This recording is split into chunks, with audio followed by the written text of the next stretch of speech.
Commercial airplane pilots, what's the closest disaster you've averted while on a flight that the passengers had no idea about? How often do these things happen? Half the passengers in this story had no idea, while the other half likely crapped themselves. My father was a captain for Eastern Airlines and told a story about almost being at takeoff speed when another commercial jet taxied across his runway. He was going too fast to abort, so he had to pull up early and cleared the other plane by feet. Don't remember the exact amount. His passengers had no idea, but the other plane's passengers saw everything. I don't know what ended up happening to the other pilot, but my dad got an apology call from him that evening. Yay. Story time. I'm an air traffic controller. For the record. Had a pilot go Nordo, that's when. For whatever reason. They aren't on my frequency anymore. They didn't get the right one. Misheard. Or their radios crapped out. It happens fairly often. And there are a number of things we can do to get you back in the right place. This particular guy, however, went Nordo at precisely the worst time. He was going eastbound, which means he was at an odd altitude. He lost his radio, and his flight plan then had him turn southbound. That means he was supposed to be at an even altitude, which he obviously wasn't. There were about a dozen different planes going northbound that were at his altitude. So he ended up running one heck of a gauntlet through all these people as I was descending and climbing them to get them out of his way. Then, apparently in an act of sheer ignorance on the pilot's part, he decided to choose an even altitude all by himself, knowing he should probably be at one. Remember all those planes I had to move out of his way? He managed to put himself right back into them. When you have closure rates of over 1,000 knots an hour, that's not a lot of time to react to those things. At the end, my asshole was clenched so tight that when I stood up, the seat came with me. Edit, guys. For the love of God. I've answered it 7 times now if you'll just read before posting. I freaking know it's just knots. Not knots per hour. Not everyone is familiar with the lingo. So I said it that way to make it easier. Give it a rest. Currently a flight instructor. Had a near miss a month ago. I was in a practice area with a student pilot who was performing steep turns. Our standard procedure is for both pilots to look in the direction of the turn and state clearly clear right left before even dipping a wing. Well, it had been a long day and I was getting pretty tired. As the student pilot prepared to start his turn, I casually glanced to the right and said clear to the rig. Holy crap, never mind my flight controls. A Cessna Caravan from a nearby charter company was passing within 100 feet of our right wing and the turn would have taken us directly into him. My student never even saw him. In any case, it shook me up pretty good and taught me an important lesson about not getting lazy with clearing procedures even after a long tiring day. Fortunately, I still looked. And so the clearing procedure essentially worked as it should have by keeping separation. But I shouldn't have even begun saying the phrase clear right until I had carefully examined the air next to us. Little things like that can help you in this industry. Regional airline pilot here. ATC. Pilots. Mechanics. And everyone else that works around planes make mistakes multiple times a day. But there is something to be said about making so many mistakes you become a smoking hole in the ground. That is ridiculous hard to do. There is so much redundancy and layers of safety built in the airline environment. The last carrier crash with fatalities was with Colgan Air back in 2009. There have been millions and millions of flights since then. Try to wrap your mind around how amazing that is. And it's not luck. It's the system we fly under. So we're like in the golden age of flying? With the exception of the Tsar. In terms of safety. Absolutely. Comfort. Not so much. As a frequent flyer. I hope no actual pilots reply to this. Finally. My time to shine. My father is a commercial pilot and has been for decades.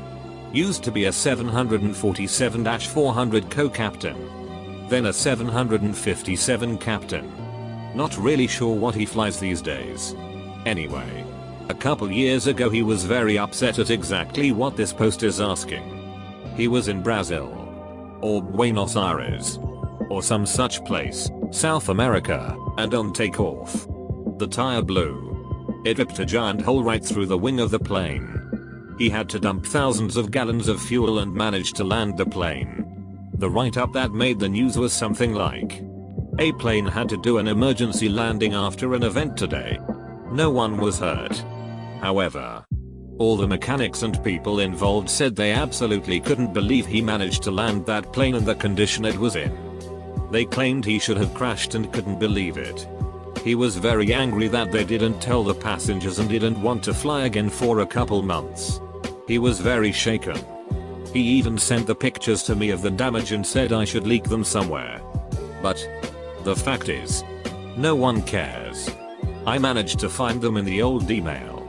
So, here you go. Airline pilot, hence the throwaway account. I had a couple. My most recent one was in a holding pattern and was I listening ATC cleaning another plane to land on the same runway in the opposite direction that another plane was taking off. Immediately went on the radio and informed the other planes about the conflict. The plane taking off aborted the takeoff and the landing plane aborted the landing. Very quickly another ATC took over from the one that goofed. How dirty was the plane that ATC had to clean it before it landed? Stupid autocorrect on my phone.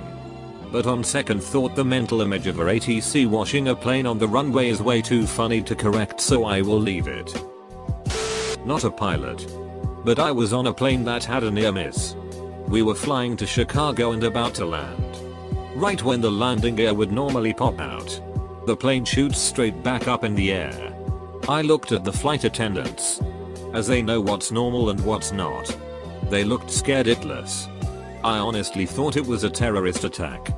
We got back up to altitude and the pilot came over the intercom. He told us to stay buckled and it would be just a few more minutes. Still freaking out at this point. But in a little bit we actually did make a safe landing.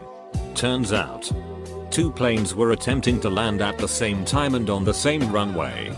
Very scary, but everyone was okay. Regional airline pilot. I fly the CRJ series of jets. In 3 years I have not had a single life-threatening event or close call. Airline flying is beyond mundane and safe. My friend was a co-pilot on a commercial flight I was on from Toronto to Los Angeles, and it was the scariest flight I have been on, and getting the co-pilot's perspective after the flight made it even scarier. The flight went very smoothly until we were making the descent into Los Angeles Airport, LAX, just after 10 p.m. I was looking out the window and it seemed as if we were 20 meters from touching the runway when all the lights began to flicker and the plane went into complete darkness. Immediately, you could feel and hear the engines thunder into overdrive and we pulled back up. Plane continued rising and we began to circle the air in complete darkness as everyone begins to share concerns. The flight kept circling for about 20 minutes before the pilot came on explaining they were having some technical problems. And they are discussing with the ATC to resolve the issue and make a safe landing. The circling in the air continued for nearly an hour, but it seemed like an eternity in pitch black. Lights never came on. And we were notified we were going to make an attempt to land. People say this all the time, but I can assure you, this was one scary descent. The bumpiest descent I have ever been part of. We were constantly being lifted from our seats. The seatbelt light really had merit this time. People were screaming each time and I was actually holding on to the armrests and we kept defying gravity and swaying left and right. When we saw the lights on the runway inch closer, the plane slammed onto the runway and we once again heard the engines roaring as we slowed down on the runway. As we came to a stop, the plane just stayed there and waited on the runway for a tow to the docking area. You could feel the relief within the cabin. If everyone was sitting on toilets, I can assure you, each one would need a flush. After we arrived, I met with the co-pilot a few hours later, as we had planned to meet for a day before he had to fly out of town.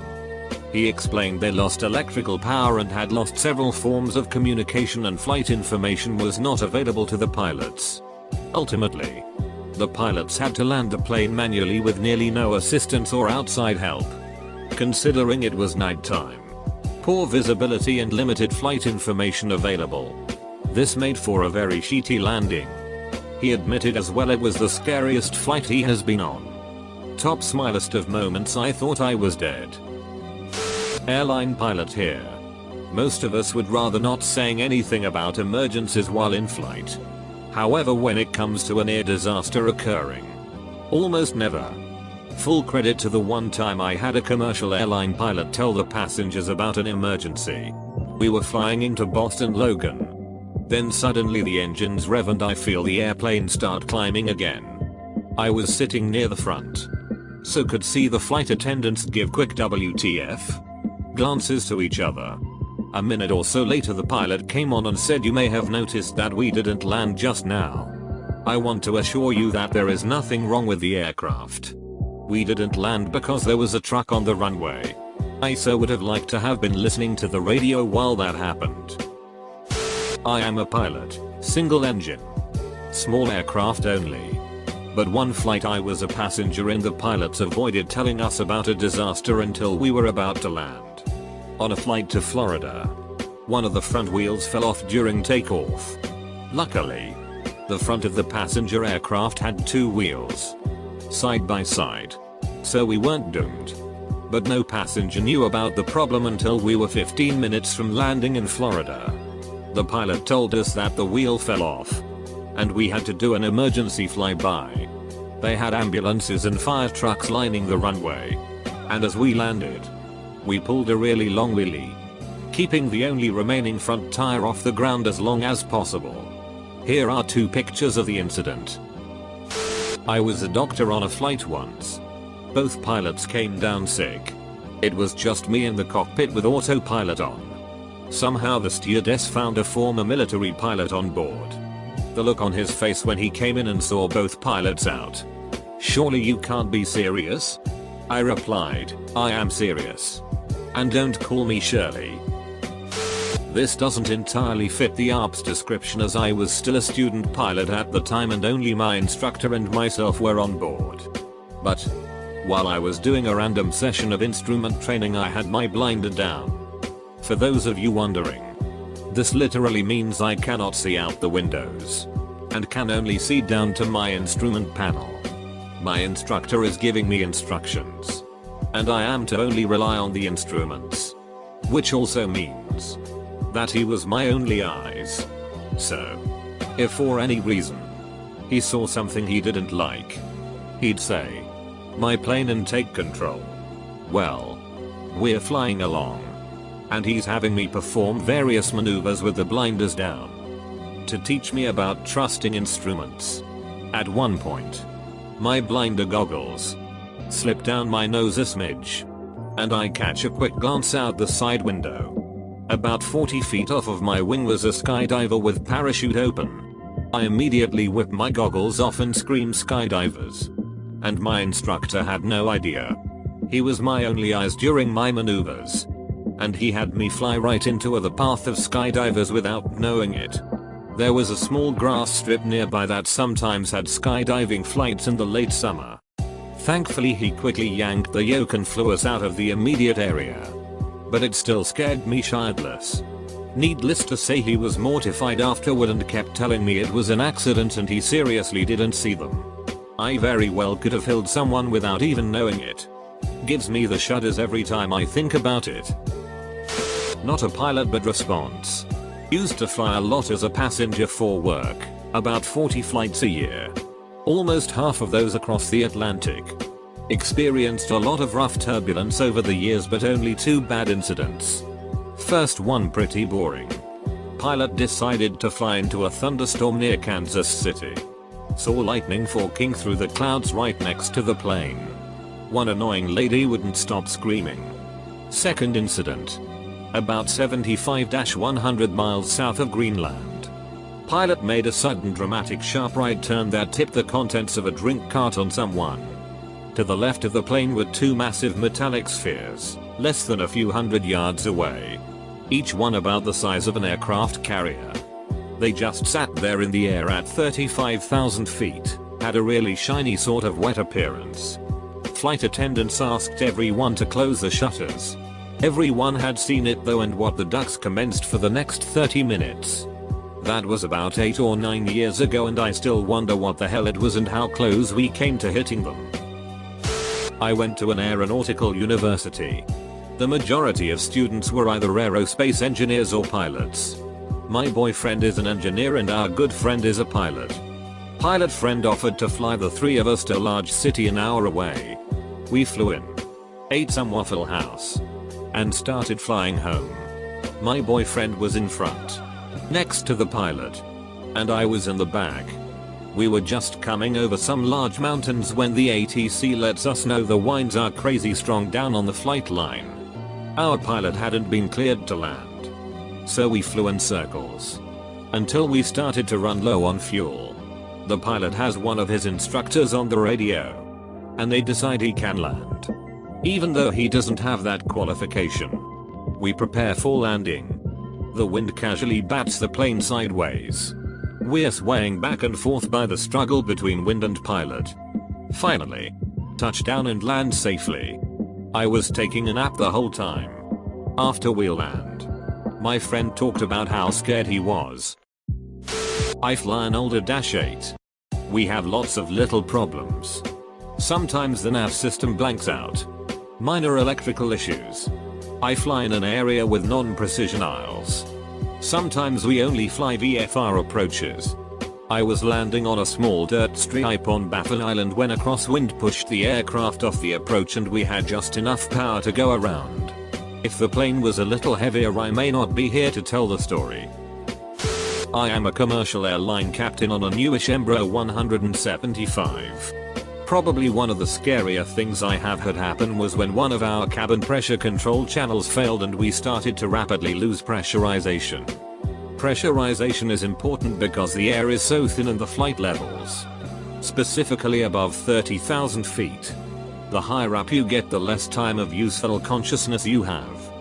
Down to about 30 seconds. So it is a pretty scary thought and it is a problem requiring immediate action. Usually a steep emergency descent, during which you will not hear from the pilots because we are super busy. Our pressure controller has two channels and automatically switches to the second if one fails.